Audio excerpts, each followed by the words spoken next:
घुसपैठियों के खिलाफ कड़ा कदम, बांग्लादेश को भी दिया संदेश। भारत का सुरक्षा अभियान पाकिस्तान से लेकर बांग्लादेश तक। भारत ने पहलगाम हमले के बाद पाकिस्तान को सख्त जवाब देने के बाद अब बांग्लादेश को भी एक ठोस संदेश दिया है। बुधवार को भारत ने 123 घुसपैठियों को वापस बांग्लादेश भेज दिया। इनमें से अधिकांश रोहिंग्या समुदाय के लोग थे जो अवैध रूप से भारत में प्रवेश कर गए थे और देश के विभिन्न हिस्सों में फैल गए थे। भारत की इस कार्रवाई से बांग्लादेश में असंतोष है, जिसके तहत अब यह विवाद और गहराता दिख रहा है। क्या है पूरा घटनाक्रम? भारत ने अपनी सुरक्षा नीति के तहत रोहिंग्या, मुस्लिम सहित अन्य घुसपैठियों की पहचान कर उन्हें सीमा पार भेजा। इन लोगों का प्रमुख हिस्सा बांग्लादेश था। हालांकि बांग्लादेशी अधिकारियों का कहना है कि इन घुसपैठियों में कई अन्य समुदाय भी शामिल थे जिनका बांग्लादेशी नागरिकता से कोई संबंध नहीं है। बांग्लादेशी अधिकारियों का आरोप है कि भारत ने इन घुसपैठियों को धक्का मारकर सीमा पर भेजा, जो अंतर्राष्ट्रीय मानकों के खिलाफ है। भारत ने इन घुसपैठियों को 2 सीमा पॉइंट्स के माध्यम से बांग्लादेश भेजा है, पश्चिम बंगाल और मिजोरम।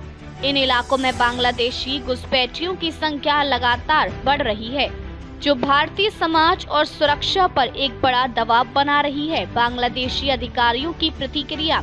बांग्लादेश के आंतरिक मामलों के सलाहकार खलीलुर रहमान ने इस मामले पर तीखा बयान दिया है। उन्होंने ढाका ट्रिब्यून से बातचीत करते हुए कहा कि भारत ने बांग्लादेशी नागरिकों को बिना किसी उचित कानूनी प्रक्रिया के बलात्कारी तरीके से देश से बाहर भेज दिया। उनका कहना था कि भारत ने रोहिंग्या समुदाय को भी बांग्लादेश भेज दिया, जबकि ये लोग बांग्लादेशी नागरिक नहीं हैं।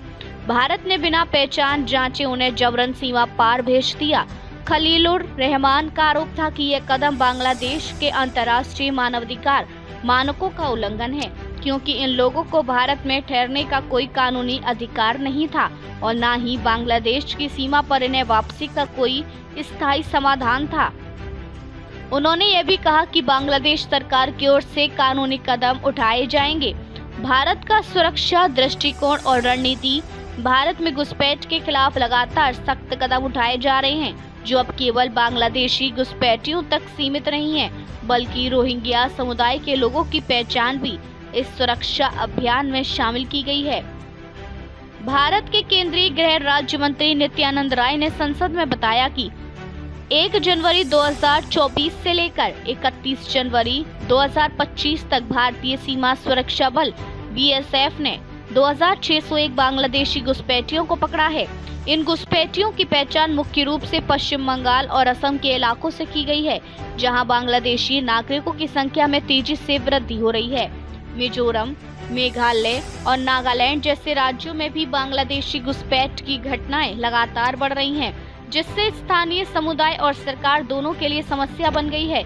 इन घुसपैठियों को लेकर चिंताओं का मुख्य कारण यह है कि वे भारतीय समाज में असमानता, सामाजिक तनाव और आतंकी गतिविधियों को बढ़ावा दे सकते हैं। भारत की नई रणनीति। Fishing technique. भारत की सीमा सुरक्षा को मजबूती देने के लिए फिशिंग टेक्निक का इस्तेमाल किया जा रहा है। इस तकनीक के माध्यम से सीमा पर अत्याधुनिक बाड़े और सेंसर लगाए गए हैं, जिससे घुसपैठियों का आसान प्रवेश रोका जा सकता है। इसके अलावा टेक्नोलॉजी का इस्तेमाल करते हुए ड्रोन सर्विलांस और सैटेलाइट इमेजिंग की सहायता से सीमा की निगरानी और सख्त की जा रही है।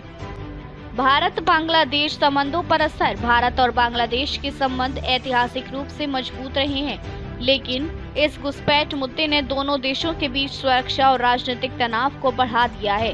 बांग्लादेश को लेकर भारत के सख्त कदम को एक सुरक्षा नीति के रूप में देखा जा रहा है, जिसमें देश की संप्रभुता और नागरिकों की सुरक्षा सर्वोपरि है। हालांकि बांग्लादेश के भीतर इस कदम को लेकर विरोध और नाराजगी भी देखने को मिल रही है, जिसके परिणाम स्वरूप द्विपक्षीय संबंधों में तनाव आ सकता है। भारत ने पाकिस्तान और बांग्लादेश दोनों को स्पष्ट संदेश दिया है कि राष्ट्रीय सुरक्षा और संप्रभुता से कोई समझौता नहीं होगा, चाहे वह पाकिस्तान के आतंकवादी की गतिविधियां हो या बांग्लादेशी घुसपैठिए। भारत अब अपनी सीमा को पूरी तरह से सुरक्षित करने के लिए प्रतिबद्ध है। साथ ही भारत की नई सुरक्षा ढांचा और सीमा निगरानी तकनीकों का उपयोग आने वाले समय में देश की सुरक्षा को और मजबूत करने में महत्वपूर्ण भूमिका निभाएगा।